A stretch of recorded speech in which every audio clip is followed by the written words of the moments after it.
Sabe, a maioria de nós é ensinada a amar a Bíblia, a memorizar versículos, até a defender a palavra, mas pouquíssimos são ensinados a lê-la com inteligência. E é justamente essa lacuna, essa brecha na nossa formação que abriu as portas para uma das táticas mais devastadoras usadas por falsos mestres e manipuladores ao longo da história. Hoje, com a graça de Deus, a gente vai fechar essa porta de uma vez por todas.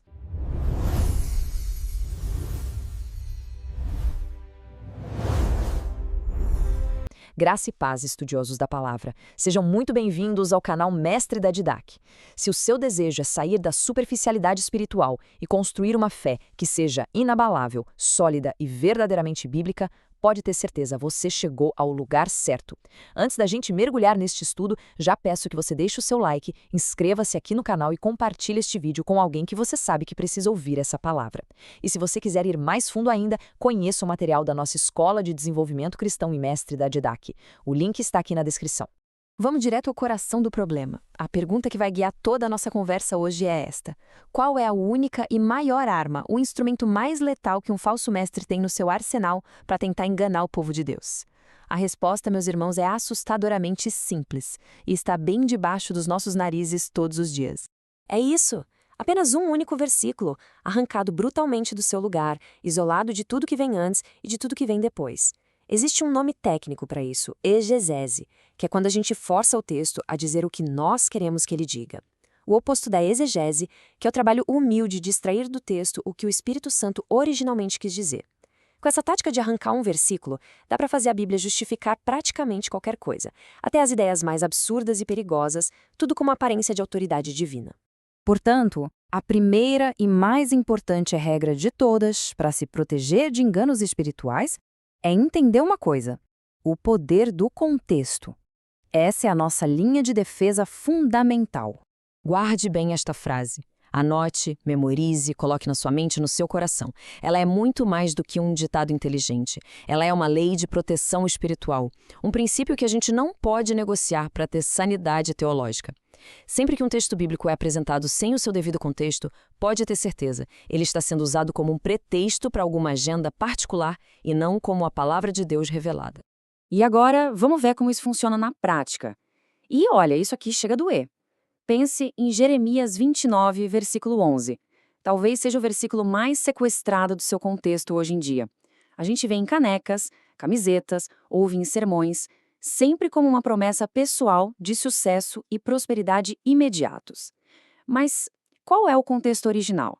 Deus não está falando para um indivíduo do século XXI. Ele está falando para a nação de Israel, que estava cativa na Babilônia, e prometendo uma restauração nacional que só aconteceria depois de 70 longos anos de exílio. É uma promessa corporativa histórica. Ignorar isso não é só um erro de leitura, é distorcer a própria voz de Deus. Mas veja bem, não adianta só diagnosticar a doença. A gente precisa do remédio. E a boa notícia é que a sã doutrina nos oferece um método, uma abordagem sistemática para a gente interpretar as escrituras do jeito certo. Vamos ver agora um verdadeiro kit de ferramentas exegéticas que serve para qualquer leitor sério da palavra.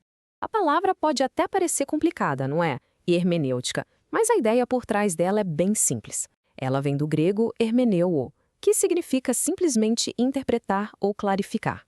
É a arte e a ciência de entender o que um texto realmente quer dizer. E essa arte toda se resume a fazer 5 perguntas essenciais para qualquer passagem da Bíblia. Pense nelas como 5 chaves que, quando usadas juntas, abrem o cofre do verdadeiro significado. Primeira, quem escreveu e para quem estava escrevendo, isso é o autor e a audiência. Segunda, quando e em que circunstâncias isso foi escrito, esse é o contexto histórico. Terceira, qual é o estilo de literatura que Deus escolheu usar aqui? Poesia, lei, profecia, isso é o gênero. Quarta pergunta, onde essa passagem se encaixa na grande história da redenção, que vai de Gênesis até Apocalipse? E a quinta, uma pergunta que a nossa soberba moderna nos ensinou a ignorar. O que os gigantes da fé, a tradição da igreja ao longo de 2000 anos, disseram sobre esse texto? Vamos dar uma olhada rápida na terceira pergunta, o gênero literário. A Bíblia não é um livro só. Ela é uma verdadeira biblioteca divina, com várias seções diferentes. E a gente não pode ler a poesia hebraica dos Salmos, que é cheia de metáforas, de linguagem do coração, com a mesma lente literal que a gente lê o Código de Leis de Levítico. Tentar ler os símbolos de Apocalipse como se fosse um jornal do século XXI não é só um erro, é a receita para o desastre, é como nascem as heresias. Isso nos leva direto para a quarta chave, que é entender a grande narrativa. Como disse de forma brilhante Agostinho de Hipona, a Bíblia inteira conta uma única e coerente história. E o herói dessa história é um só, Jesus Cristo. É a história da criação, da queda, da redenção e da restauração. Cada texto, cada versículo é uma pecinha nesse quebra-cabeça divino. O Antigo Testamento aponta para Cristo e o Novo Testamento revela a Cristo como cumprimento de tudo o que foi dito no Antigo. E por fim, a quinta chave, a salvaguarda da tradição.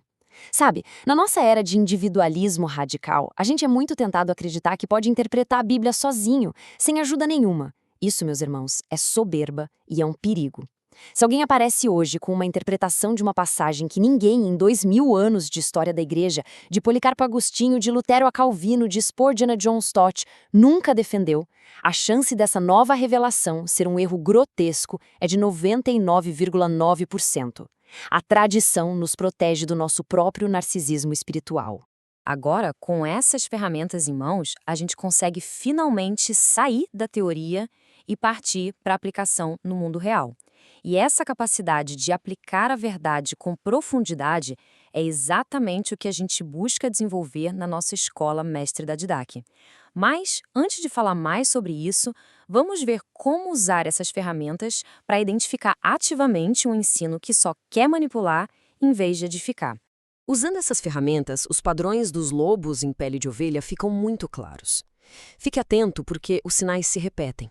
Eles sempre isolam versículos, eles convenientemente evitam as passagens que contradizem a mensagem deles, o foco é obsessivo no ganho financeiro, eles exigem uma lealdade inquestionável a si mesmos, não a Cristo, eles não se submetem a nenhuma autoridade ou prestação de contas, usam de manipulação e pressão emocional para controlar as pessoas e, claro, as suas palavras proféticas falham vez após vez.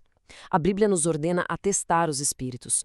Mas aqui está o ponto crucial, o coração de todo este nosso estudo. O objetivo de todo esse cuidado na leitura, de toda essa exegese, não é simplesmente acumular conhecimento para a gente poder ganhar debates de teologia. Isso seria pura vaidade. Existe um propósito infinitamente maior por trás de tudo isso. E o apóstolo Paulo, em 2 Timóteo, capítulo 3, ilumina esse propósito de forma brilhante. A Escritura não nos foi dada para satisfazer uma curiosidade intelectual.